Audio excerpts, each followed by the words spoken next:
Сайн байцгаана уу? Манай говийн аяллаа 2 дахь бичлэг тавтай морил.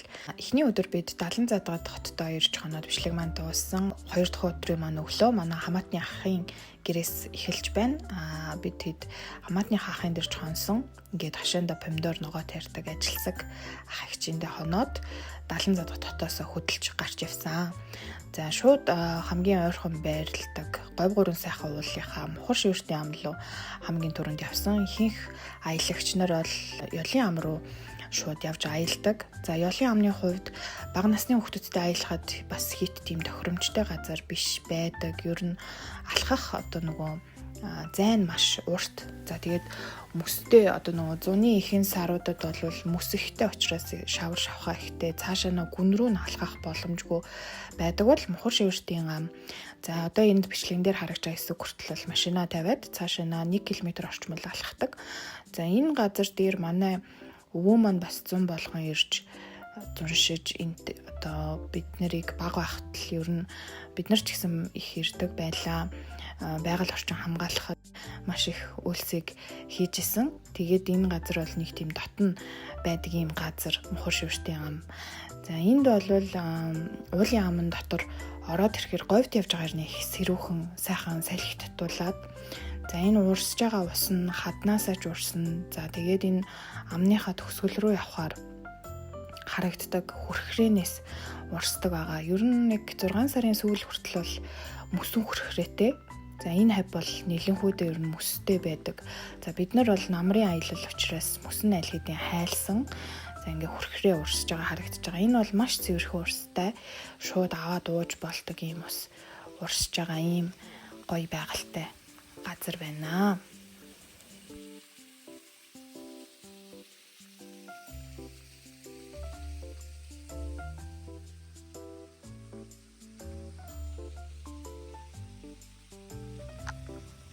Уулын амныхаа төгсгөлд бид багахан саатаж аршаан хүртчгээд ёлын ам хажууханд нь байдаг ёлын амын яг үүдний хэсэгт байдаг музей рүү хөдөлсөн байгаа. Энэ музейн яг уртлынх нь хэсэг дээр чулуужсан динозаврын өндөг, чулуужсан мод байдаг. За энийг бас хүүхдүүдтэй эртний юм зүйлсүүдийг танилцуулаад музей доторх амьтны яг энэ говь гурван сайхан уулан дотор амьдардаг амьтнуудыг танилцуулаад хөдөлсөн. Яг ёлын ам руугаа бол бид нар алхахад хэцүү учраас очоогүй. Энэ музей дотороос ингээд үзэж танилцчаад явсан байгаа.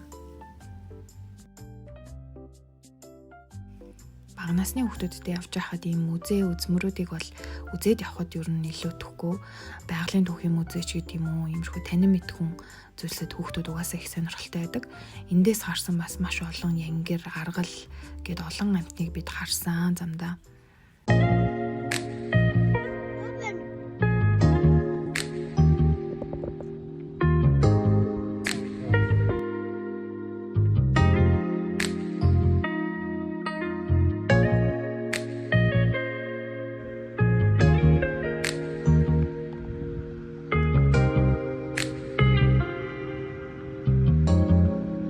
Амар огцом өгсөж гарч ирсэн тий. Ямар вэ?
дүнгэнэгийнхаа амаас бид гарч ирээд засмал замтайгаа нэлээ шууд Баян далай сум руу явж байгаа.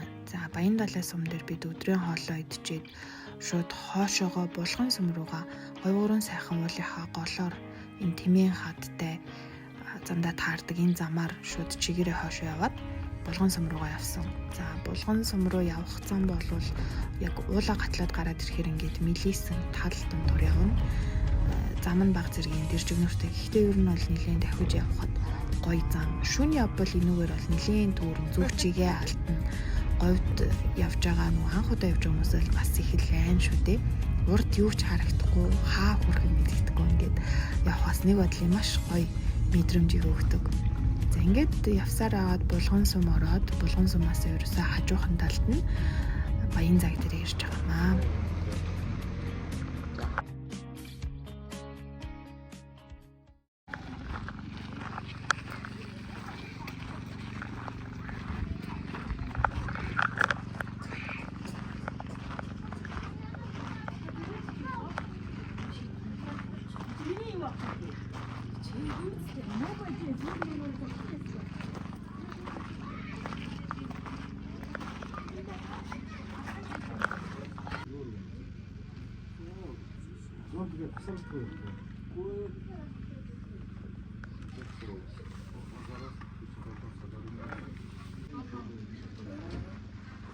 Bueno, Raven.